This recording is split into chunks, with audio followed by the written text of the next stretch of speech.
bienvenidos a esta mesa redonda. Como vamos un poco tarde ya, como ha dicho Ana, intentamos saltarnos un poco la introducción y directamente al grano. Esta mesa redonda sobre prevención de fraude en el mobile, nos centramos un poco debido a la composición de la mesa en el tema de comercio electrónico. Contamos con los representantes de los diferentes actores, Iago, que representa la parte de comercio y Europa, Martín de BBA por la parte banca, Andrés representando la parte regulador y Tomás haciendo un poco el vínculo entre banca, comercio y el cliente final. El tema central, bueno, empezamos con la pincelada un poco de dónde venimos de fraude que hemos visto en el pasado y cómo la transformación digital y la llegada de los canales digitales, sobre todo ahora con el mobile, ha transformado el negocio y también el tema de fraude, y cómo con el impacto también de la PSD2 y de otro tipo de regulación, pues cómo esto evoluciona, qué nuevos retos tenemos ahora y cuáles son las estrategias y las soluciones que habría que adaptar para ver cómo encontrar este equilibrio entre el fraude y la experiencia del usuario. Empezamos con la visión de la banca, parte de Martín. ¿Cómo lo has visto? Llevas muchos años en el tema, creo que me comentaste más de 16 años en el tema de seguridad y análisis de fraude. ¿Cómo has visto evolucionando el tema, sobre todo con la transformación digital ahora y con la llegada del móvil? Muchas gracias por la oportunidad. Tengo la suerte o la desgracia de que el otro día fue un día curioso. Cumplimos 16 años de nuestro primer ataque de phishing. Por suerte o desgracia fuimos la primera banca que sufrimos este ataque. Ese día fue, pues imaginaos, ¿vale? No estábamos preparados probablemente y la forma de intentar solucionar el problema pues fue interesante. Tarjetas. ¿Cuántas veces hace 30 años las tarjetas se daban por teléfono? Había una persona que recogía los datos de tarjeta, los contrataba, macanaderas, todos estos temas. El problema es que estoy hablando de cosas que siguen ocurriendo. Ataques de phishing continuos. Recoger datos de tarjeta, no voy a criticar los comercios, pero sabemos que hacen algunas barbaridades, auténticas barbaridades. Por la forma de trabajar, por su forma de experiencia. Hemos ido aprendiendo todos, ¿vale? Hemos aprendido a reforzar los sistemas de autenticación, hemos aprendido a ser proactivos, a no tener este día de ostras, ¿qué está pasando? Pero incluso hemos tenido que aprender a cambiar procesos, forma de trabajar, forma de colaborar, y con todo eso vamos intentando aprender, sobre todo siempre intentando dar el mejor servicio a nuestros clientes, que quizás es lo que a todos nos interesa, pero siempre dándoles esa garantía de que pueden estar tranquilos. El problema es que realmente estamos hablando de fraudes que no acaban y siguen cada vez retroalimentándose y complicándose más.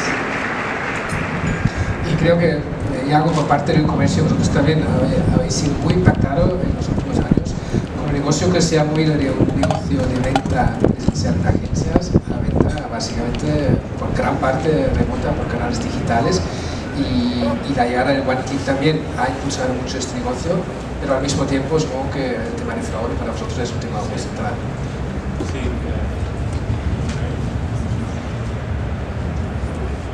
Bueno, yo primero voy a dar mi visión particular de la historia un poco en general. Yo creo que hubo una primera fase, ¿no?, donde las compañías que eran 100% online no estaban aún consolidadas, ¿no?, hace más de 10 años quizá, y las compañías, o sea, las empresas que empezaban a tener canales de e-commerce, pues no era clave, ¿no?, ese canal, empezaban a probar, y durante toda esa época pues el fraude se gestionaba o bien de manera rudimentaria, ¿no?, con reglas hechas dentro de la casa, o ya empezaban a haber algunos proveedores que básicamente eran motores de reglas, pero que requerían también un equipo de analistas de fraude, etc. Y bueno, y a medida que las empresas 100% online se consolidaron y al mismo tiempo el canal online del resto de empresas también empezó a ser clave, pues como el fraude crecía en proporción al volumen de ventas en e-commerce, pues empezaron a especializar estas herramientas de prevención de fraude. Ha habido un boom en los últimos 5 años, yo diría, de empresas de cambio de paradigma, de basarnos en reglas para bloquear transacciones fraudulentas a la utilización de algoritmos y de inteligencia artificial. Yo diría que incluso ahora hay incluso, me atrevería a decir que hay una burbuja, ¿no? Vamos a veces a eventos en los que hay más empresas de ese tipo que comercios, entonces no sé cómo acabará eso. Pero bueno, en todo caso, para nosotros, para el comercio es una ventaja, ¿no? Tenemos mucha oferta, compiten entre ellos. Y concretamente en el caso de Europa, digamos que esa transición al mundo e-commerce ha sido tardía en nuestro caso, con lo cual no hemos tenido que hacer esa transición del mundo de los analistas de fraude y los motores de reglas, sino que ya hemos adaptado directamente unas soluciones más basadas en la tecnología. Y sí, esa es un poco nuestra situación. Ahora mismo estábamos en una fase estábamos en una fase de estabilización hasta que ha llegado la PSD2 y nos ha roto todos los planos. Sí, ya vamos a llegar a este punto durante el debate. Gracias. Y Tomás, vosotros, como un poco el nexo entre banca y comercio y cliente final, ¿cómo lo habéis experimentado esto? Estando muy de acuerdo con la visión histórica que han aportado los compañeros, es cierto que al principio pues la prevención del fraude estaba limitado a unas prácticas bastante rudimentarias y que han ido evolucionando. Parece que siempre vamos corriendo detrás de los malos y llegamos un poco tarde a la siguiente esquina, pero aún así, a pesar de que siguen incrementándose las prácticas fraudulentas o el intento de generar estas situaciones, bueno, pues los niveles de fraude se han contenido razonablemente. Estamos no se han disparado a pesar de la entrada en vigor de nuevas tecnologías, de oportunidades y de lo que va aprendiendo el delincuente en estas lides. En cualquier caso, en esta situación en la que estamos ahora, después de este repaso histórico y con la entrada en juego de las nuevas tecnologías, canales digitales, etc., parece que tiene bastante sentido generar un nuevo marco regulatorio que contemple bueno, pues todas estas cuestiones llegados a este punto. Y sí que desde nuestro punto de vista, bueno, pues hay que llevar, y se está viendo por lo que nos está costando, parece que en otros países lo han planificado mejor, pero es que son muchas piezas del puzzle que hay que hacer encajar desde las entidades emisoras, adquirentes, procesadores, los merchants, bueno, todos los actores que participan, y además teniendo muy en cuenta que no podemos perjudicar la experiencia de usuario de alguien que quiera realizar una compra online. Entonces, bueno, pues estamos en este momento histórico, hemos llegado hasta aquí y es el momento de abordarlo, teniendo en cuenta que aquel 14 de septiembre de 2019 que quedaba tan lejano, lo tenemos a la vuelta de la esquina y bueno, pues creo que todos tenemos que hacer un último esfuerzo y un sprint final para poder llegar. Bueno, esta fecha del 14 de septiembre nos lleva un poco al punto de vista de parte del regulador de A3. ¿Nos explicas un poco cómo ha cambiado esto? Porque el rol del regulador creo que también se ha transformado mucho a un rol más activo hoy en día y de cara al futuro, ¿no? Sí, la verdad es que el cambio yo creo que ha sido muy importante. Yo centraría este cambio en dos puntos. Por un lado, el tema del volumen, es decir, el comercio electrónico en general, por supuesto el de pagos a través de móvil, ha aumentado de manera enorme. Hemos pasado en los últimos 5 años a triplicar el volumen de comercio electrónico.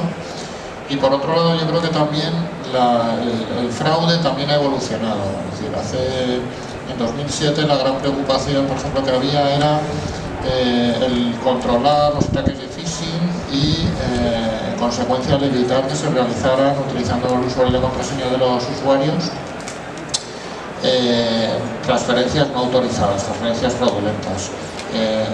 Para que veamos cómo ha cambiado el tema de la seguridad, el Banco de España, el supervisor, en 2007 focalizaba el problema en que se empezaron a utilizar dos factores, es decir, en aquel momento era absolutamente común, era una práctica totalmente extendida el que se utilizara un único factor de autenticación en el momento de realizar operaciones, que normalmente era la contraseña. En aquel momento el otro factor que se pretendía que se implementara por parte de la industria en general era también el de la posesión. Estaban estos dos factores que se pretendía por el supervisor que se implementaran como una medida especial de seguridad que impidiera que se realizaran operaciones con carácter fraudulento. Esto es una muestra de cómo ha evolucionado el tema de la seguridad y por supuesto que aquellos ataques fraudulentos también han evolucionado. ¿Cómo os enteráis esto? Sí, efectivamente, el desarrollo completo de PSD2 requería de un reglamento delegado de la Comisión que entra en vigor el 14 de septiembre de este año. Yo no tengo esta visión que se comparte muy comúnmente de que en España vayamos mucho más retrasados que en otros Estados miembros. Yo creo que eso no es cierto. Hay otros países que van incluso bastante peor en la implementación del reglamento delegado que España. Y luego hay que tener en cuenta otro factor aquí también muy importante, y es que el posible retraso en España o en un Estado miembro en concreto no debería de achacarse a la transposición nacional, porque la autenticación segura, la comunicación segura se ha regulado mediante un reglamento delegado de la Comisión y ha entrado en vigor exactamente a la misma fecha para todos los Estados miembros. Es decir, aquí no sirve la excusa de que yo voy más retrasado por la transposición en mi país, se realiza más tardía, porque la entrada en vigor es la misma día para todos, el reglamento delegado se aprobó y se publicó el mismo día y por lo tanto todos competimos en igualdad de condiciones. Por otro lado, efectivamente, PSD2 recoge dos puntos muy importantes, dos disruptores muy importantes, que son la compartición de los datos, por un lado, y por otro lado el tema de la seguridad. El tema de la seguridad trata de evitar que el fraude, dado que el comercio electrónico está aumentando de manera exponencial, tenga un efecto negativo sobre esta forma de comercio. Para ello, PSD2 lo que hace es que establece una serie de mecanismos de control, una serie de procedimientos internos también que deben mantener todos los proveedores de servicios de pago, y debe también de mantener estos proveedores de servicios de pago un sistema de evaluación de riesgos que debe de ser al menos anual. PSD2 establece una serie de requisitos en la operativa de los proveedores de servicios de pago que les haga trabajar sobre el tema de la seguridad, les haga ser conscientes del grave problema que plantea la seguridad y traten en consecuencia de corregir los posibles problemas que vayan enfrentando. Esto se complementa junto con la obligación de notificar las incidencias de seguridad al supervisor nacional y a la EBA, a la Autoridad Bancaria Europea, de tal forma que se permita tener un control muy exacto de cuál es la situación de fraude que existe sobre todo en el comercio electrónico. El cambio fundamental, en línea con lo que comentaba antes, es el tema de la autenticación reforzada de los clientes, que efectivamente, si bien hace 10 años era una práctica muy común el que se utilizara un solo factor, en este momento se exige por parte del reglamento delegado que se utilizan al menos dos factores, bien conocimiento, posesión o inherencia. Este último es la novedad en relación a lo que se exigía hace 10 años, es decir, y además parece que la industria tiende a utilizar más este factor porque aporta un extra de seguridad en las operaciones de pago. Lo cierto es que también requiere de una tecnología muy específica y es más complejo no solamente de implementar, sino que requiere que el usuario disponga de un sistema específico para utilizar estas identificaciones biométricas. En cualquier caso, estos factores de autenticación deben ser independientes entre sí y deben de evitar que efectivamente por la posibilidad de que uno de ellos se vea en peligro afecte a la posibilidad de utilización de los otros dos. Y en general, bueno, es cierto que esta autenticación introduce una serie de, vamos a llamarlas dificultades en el momento del pago, pero bueno, el propio reglamento delegado establece unos supuestos de exención que permiten, para los casos concretos, relajar en cierta medida este sistema de autenticación reforzada y con ello evitar que el comercio electrónico se vea perjudicado, en general el uso de los instrumentos de pago, por las medidas de autenticación reforzada que se implementan en el reglamento delegado. Iago, tú, porque es un tema que de entrada es muy positivo para el cliente final, porque el cliente final, si se siente asegurado que la compra es segura y que puede comprar por internet sin tener el miedo de ser víctima de fraude, al mismo tiempo lo ves a lo largo algo positivo, o dices, mira, nos alejamos con esto al one click y esto va a ser muy difícil de comparar? ¿Cómo lo centráis ahora? Bueno, a ver, nosotros con partiendo de las premisas que son falta de recursos tecnológicos, o mejor dicho, recursos adecuados a nuestro canal de venta directa, que sigue siendo pequeño en relación a la venta indirecta, y luego, por otro lado, la incertidumbre que sigue habiendo en cuanto a la implementación, por lo menos la que yo percibo, en cuanto empiezas a concretar y a matizar todos los aspectos de la implementación tecnológica de PSD2, del Strong Customer Authentication. Yo, desde luego, yo personalmente, nosotros seguimos recibiendo inputs contradictorios. Entonces, yo percibo aún a estas alturas incertidumbre, ¿no?, en ese aspecto. Entonces, con esas dos premisas, nuestra aproximación a PSD2 para septiembre es por un lado, escoger un proveedor tecnológico el mejor, en nuestra opinión, o de los mejores, para poder explotar al máximo todo eso que se dice, todo eso que se prevé, ¿no?, exenciones, mejora en la experiencia de usuarios si hay un challenge, todo eso tenerlo previsto, y por otro lado estar preparados para el peor escenario, que es que el 14 de septiembre tengamos pago seguro de toda la vida en el 100% de las transacciones. Y esa es la aproximación que tenemos nosotros, y a partir de ahí ir viendo cómo podemos ir exprimiendo las posibilidades de lo que nos da, pues, el 3DS 2.0, 1, 2, todos los que vengan. Y sí, ese es para recuperar un poco lo que tenéis hoy en día, ¿no? Sí, antes de la entrada. Yo no creo que, o sea, yo creo que PSD2, en cuanto al Strong Customer Authentication, lo que va a hacer es igualar la compra de tarjeta de crédito al resto de métodos de pago en cuanto a fricción se refiere. Quizá, no, sí, ponerlo al mismo nivel, ponerlo también al mismo nivel en cuanto a protección de cara al usuario y de cara al comercio en cuanto a fraude, y a partir de ahí ver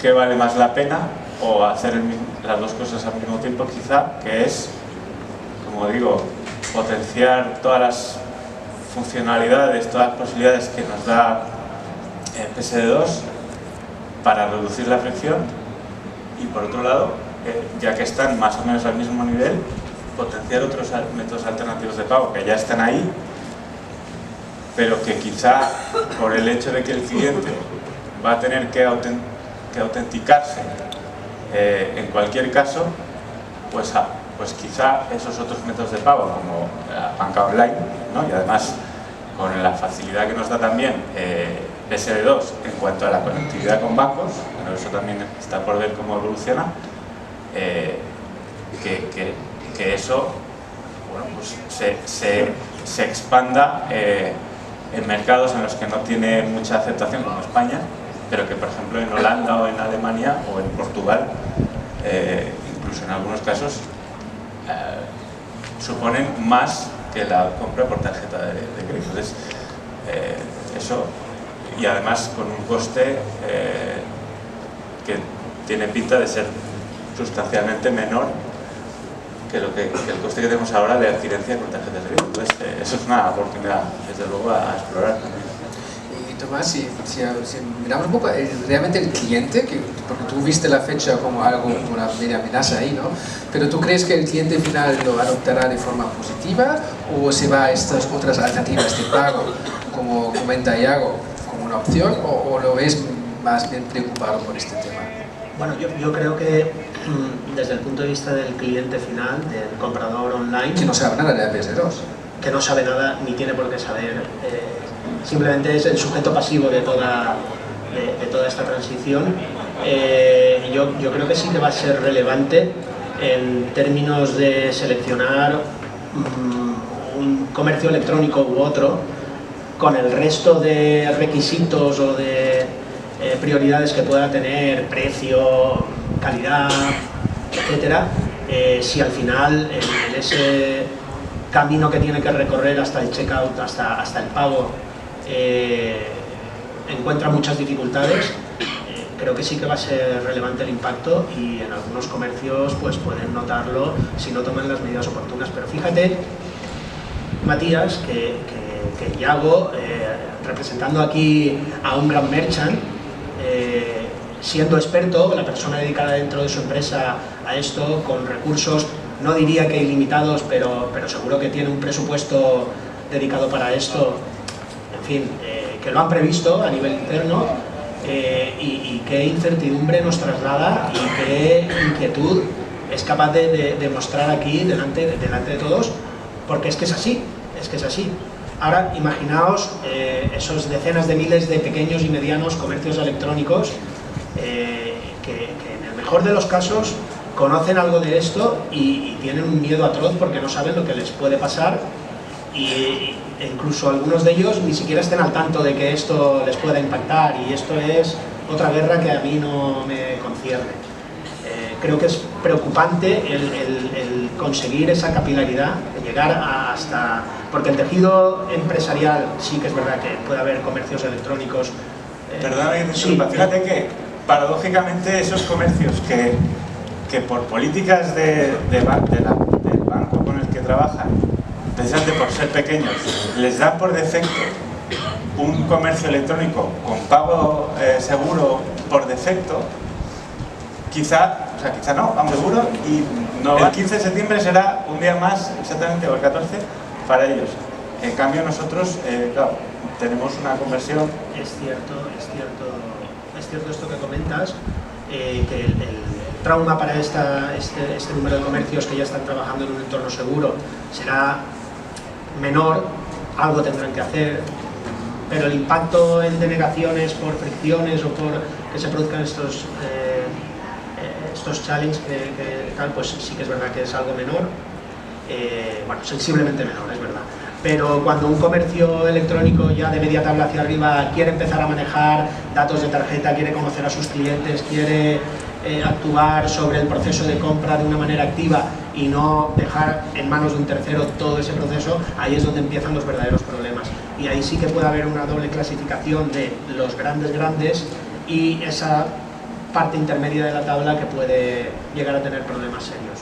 Y lo que comentas así, que los merchants quieren conocer cada vez más a sus clientes, creo que los clientes también, ellos van a pasar el 13, al 14, al 15 como si nada, y ellos esperan también, creo que donde compran, que asumen que esta parte del fraude está controlado por los actores que están ahí, y aunque sea de forma invisible, aunque no sea necesariamente de ver ahí dos factores o lo que sea, ¿no? Simplemente asumen que este trabajo está hecho.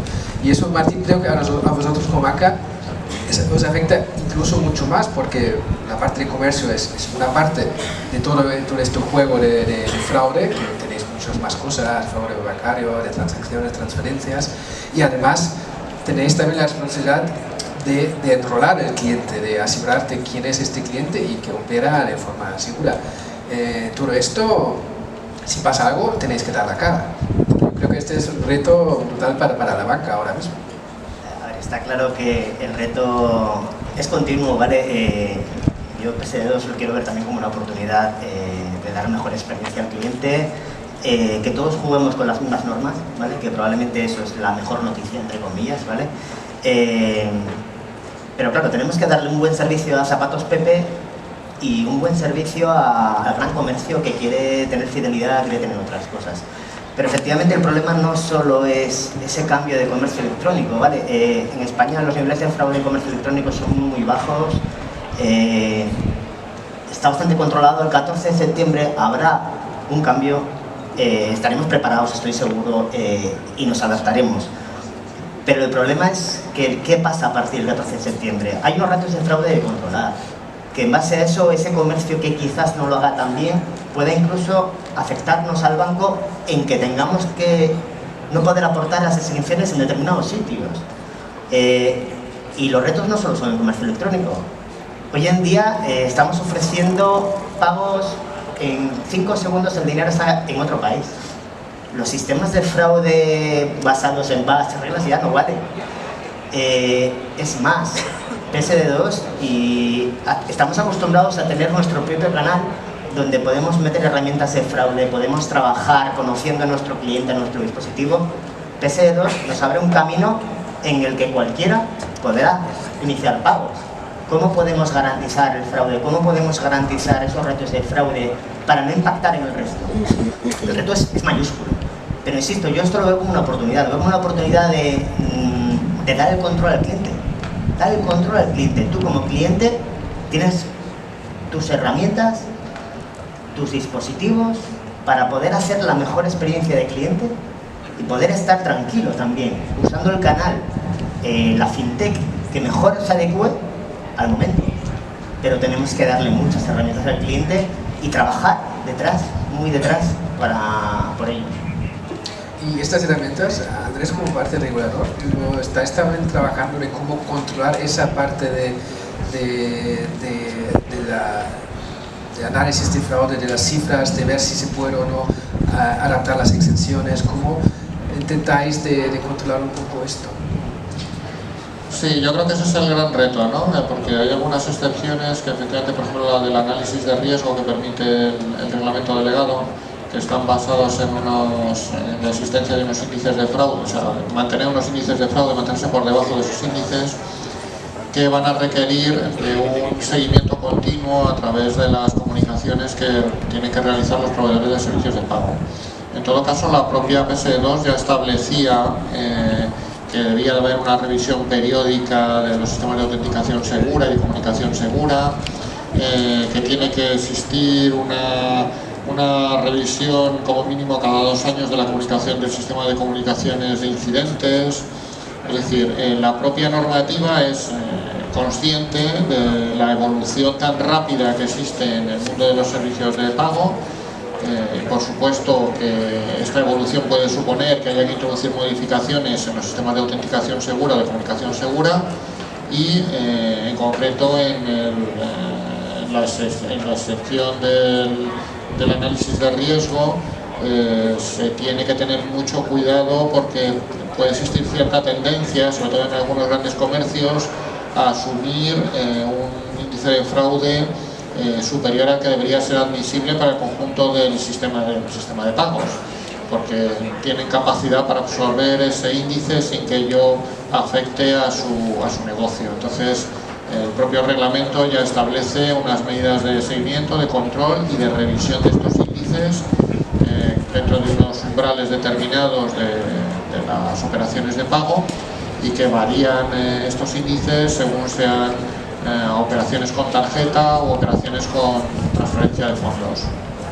Pero bueno, la propia regulación ya era consciente, como digo, de la necesidad de mantener actualizada la normativa aplicable y de controlar estos índices de fraude para evitar que el conjunto de los sistemas de pago se vean afectados con funcionamientos anómalos de ciertos comerciantes. si nos lleva un poco a la parte final, las estrategias que cada uno tiene un poco previsto para tratar este tema en los próximos meses y de cara un poco al futuro. Tomás, vosotros, ¿cuál es vuestra estrategia para, bueno, de cara al 14 de septiembre y también un poco más allá de eso? Porque estamos esperando un impacto ahí, pero es un punto también, como dijo Martín, puede ser una gran ocasión también para impulsar el negocio y ponerse a la par con los fintechs y con otros. Sí, bueno, nosotros como empresa de servicios, muy centrada en la tecnología y en el ámbito de los medios de pago, tenemos dos puntos claves sobre los que actuar. Este periodo de transición, acompañando a los comercios en la necesidad que tenga, directamente a algunos clientes, comercios o a través de entidades financieras para las que prestamos los servicios correspondientes. Y posteriormente, una vez pasada ese deadline, esa fecha que tanto estamos mencionando, que se pueda seguir trabajando en esa línea,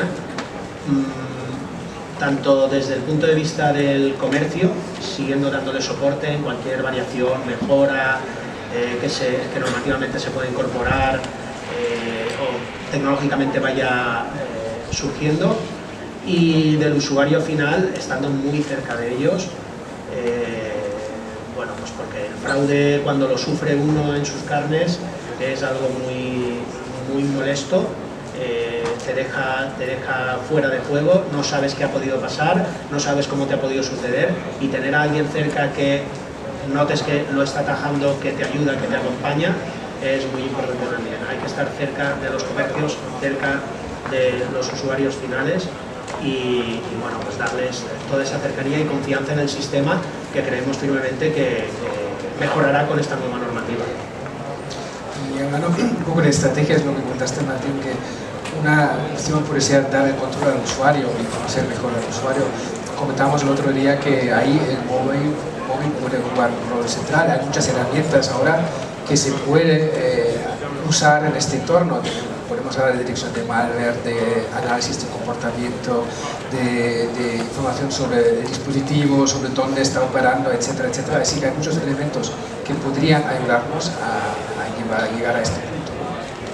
Está claro, al final apoyándonos un poco en las excepciones, intentando buscar esa mejor experiencia, pero siempre dándole ese control al cliente, ¿vale? Al final el cliente pues habrá sitios donde quiera pagar con doble factor, habrá otros sitios donde el cliente quiera apoyarse también en esas propias excepciones, pero dándole la mejor experiencia, pero dándole esa tranquilidad.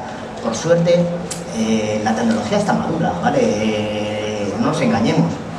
Tiene sus complicaciones llevarla a cabo, pero está madura. Entonces, yo siempre hablo más o menos de tenemos que identificar al cliente de forma unívoca, pero el cliente ya no solo es la persona, es también por qué medio, por qué dispositivo, y si ese dispositivo cómo está, porque pues, al final seamos realistas, hay clientes que pican, hay clientes que tienen malware en sus dispositivos, hay clientes que usan canales a veces que no vamos a conocer ya, por lo cual tenemos que garantizar esa identificación del cliente de una forma, por supuesto, con una experiencia, como hablábamos de biometría, una experiencia sana.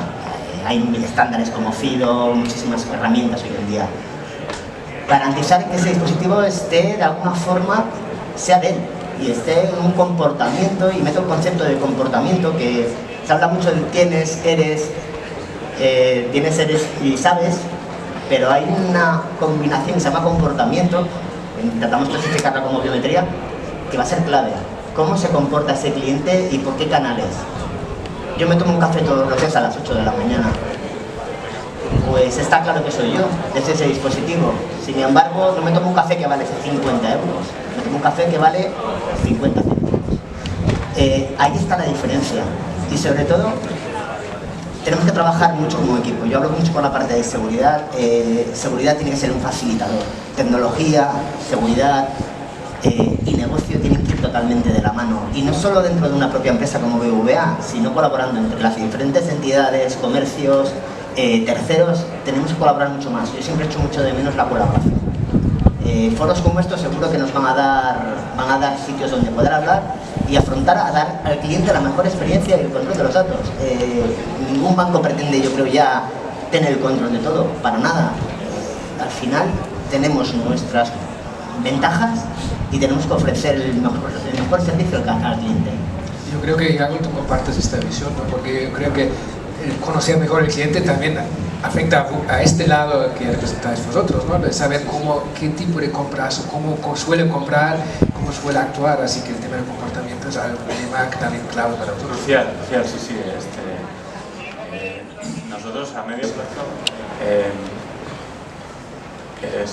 y luego también muy importante en mi opinión, estar al tanto de lo que pasa, a dónde van los que nos hacen fraude, porque se van a ir a otro lado. Entonces, como un caso, una opción clara es todo el canal call center, todo el canal moto. Ahí sigue sin haber autenticación. Entonces, bueno, estar atentos, que ya tenemos herramientas de prevención, pero esperamos ahí que aumente. Tema de phishing, obviamente, de alguna manera, de una u otra, van a buscar los agujeros, ¿no? Siempre lo hacen. Y bueno, seguir viendo, a ver, estando al tanto, ¿no? Informados en la medida de lo posible y bueno, para resumir un poco, porque estamos llegando al final de la mesa, se va pasando muy rápido. Lo que hemos visto es la evolución de fraude ha sido brutal con la llegada de los canales electrónicos, que es cada vez más complejo, y al mismo tiempo también por parte del regulador intentamos reducir este impacto de fraude para aumentar las medidas de seguridad. De aquí hemos visto que hay un montón de herramientas diferentes que se podría centrar mucha parte en temas de comportamiento, de análisis de un dispositivo completo del cliente. Y bueno, creo que sería interesante para la audiencia si cada uno en un minuto resume un poco el tema de inclusión de fraude que hemos comentado ahora en esta mesa. No sé si tienes una última palabra, Iago, por tu parte. Bueno, pues no, yo poco más. Mucho ánimo a todos el 14 de septiembre. Sí que es la fecha que veo que está ahí como el Damocles, ¿no? Nada, yo simplemente decir que yo creo que estamos preparados, hemos aprendido, los ataques nunca van a parar, veamos esto como una oportunidad a intentar mejorar cada vez. Yo creo que también todo esto nos fortalece a la gente de seguridad, de tener más equipos, de tener más fuerza, de poder aplicar tecnología para dar esa mejor experiencia al cliente. Tenemos que estar preparados, lo vamos a estar, y estoy seguro que en 2 años vendrá una nueva norma que probablemente intentará afinar esta.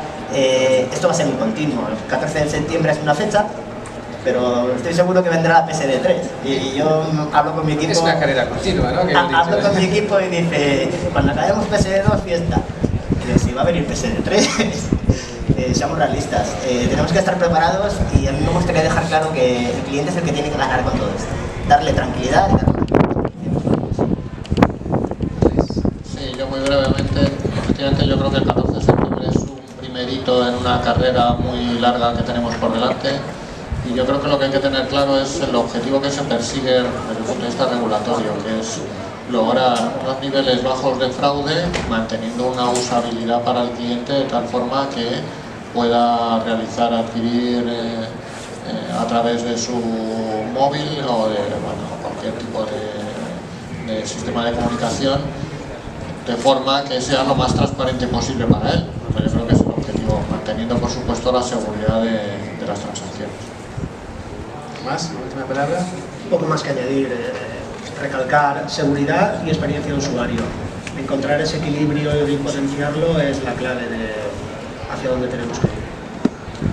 Bueno, pues muchas gracias, Iago, Martín, Andrés, Tomás, por vuestra contribución. Abrimos el micro para preguntas. No sé si hay alguna pregunta. ¿Hay una?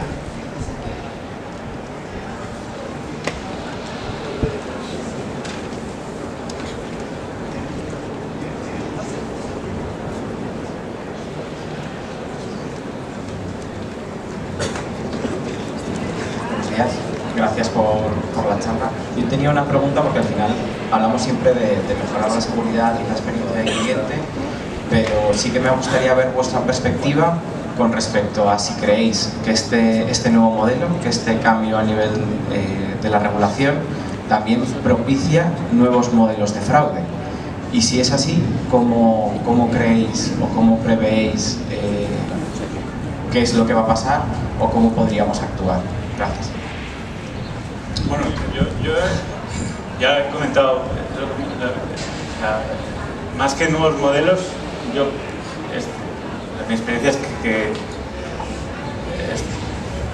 fraude o las mafias de fraude es un líquido y nosotros tenemos un colador. Y entonces intentamos tapar ahí agujeros como buenamente podemos. Entonces, el PC desde luego va a ayudar muchísimo. Pero seguimos teniendo transacciones moto y luego tenemos suplantación de identidad. Y luego, más allá del puro fraude en pagos, tenemos ataques ciberataques cada semana. que luego eso implica, al final, deriva en temas económicos, con lo cual al final es un poco más de lo mismo, pero ¿hay más que comentar? Muy brevemente, yo creo que no se puede ser inocente, es decir, el fraude va a seguir existiendo y esto es una carrera, una pelea, y efectivamente los malos siempre buscan los huecos regulatorios y los huecos de los sistemas. Entonces lo que hay que hacer efectivamente es buscar esos huecos y taparlos, pero vamos, que esto no va a llegar a un punto en el que se evite por completo el fraude, porque los malos también evolucionan, igual que evolucionan los sistemas de detección de fraude, pues ellos buscan nuevos ataques, pues porque al final ellos tienen el incentivo de lograr tener éxito en dichos ataques. Está claro, la superficie de impacto no para de crecer y es lo que hablábamos antes, PS2 no solo comercio electrónico, abrimos canales, abrimos APIs a terceros que vamos a empezar a tener pues, canales que no tenemos el control sobre ellos. Pero yo creo que el trasfondo de todo esto, los reguladores ahora mismo nos está aportando en que tenemos que ser proactivos, tenemos que estar mejorando continuamente, tenemos que transparentar nuestros ratios de fraude, tenemos que trabajar en que estamos continuamente trabajando en mejorar. Con este nivel de fraude, experiencia. Es la buena noticia, yo creo que todos vamos a jugar las mismas reglas independientemente el numerajo de la PS de que toque. Pero la superficie de impacto no para de crecer. Esperemos que algún día no tengamos que volver a minimizar la superficie de impacto. Muchas gracias, creo que ya está preparada la próxima mesa redonda. Gracias por asistir a la mesa y bueno, hasta el año que viene.